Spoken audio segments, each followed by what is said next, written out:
আপনারা জানেন যে তারুণ্যের উৎসব 2025 এর দ্বিতীয় পর্যায়ে চলছে।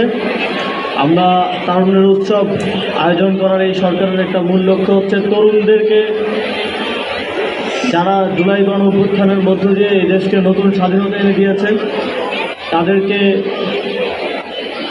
মেইনস্ট্রিম করে নিয়ে আসা, তাদেরকে খেলাধুলা সহ আরও বিভিন্ন কার্যক্রমে যুক্ত করার মধ্য দিয়ে একটা হেলদি লাইফস্টাইল এবং একটা সুন্দর ইকোসিস্টেম গড়ে তোলা, যার মধ্য দিয়ে আমরা মাদক সহ আরও যে ইল প্র্যাকটিসগুলো আছে সেগুলো থেকে বের হয়ে আসতে পারি। তার একটি অংশ হিসেবে আজকের জাতীয় চ্যাম্পিয়নশিপ 2025 এর উদ্বোধনী অনুষ্ঠান। আমরা যুব ক্রীড়া মন্ত্রণালয় থেকে সবসময় বলেছি যে আমরা সকল ক্রীড়ার বিকেন্দ্রীকরণ করতে চাই।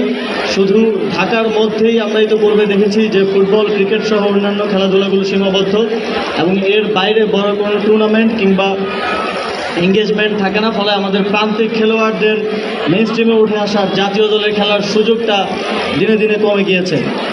সেই জায়গা থেকেই আপনারা জানেন যে আমরা সারা দেশে 5টি মিনি বিসিবি গঠন করছি ক্রিকেটের বিকেন্দ্রীকরণের জন্য। একই সাথে ফুটবলের বিকেন্দ্রীকরণের জন্য আমাদের বাফুফে কাজ করছে, রিজিওনাল ফুটবল নিয়ে কাজ চলছে। একে একটা বুস্ট দেওয়ার জন্যই এই জাতীয় চ্যাম্পিয়নশিপ 2025-এর আয়োজন। প্রত্যেকটি জেলা এতে করে তাদের টিম গঠন করবে, ভালো ভালো খেলোয়াড়দেরকে তারা খুঁজে নিয়ে আসবে এবং তারা জাতীয় পর্যায়ে তাদের ক্রীড়া নৈপুণ্য দেখানোর সুযোগ পাবে এবং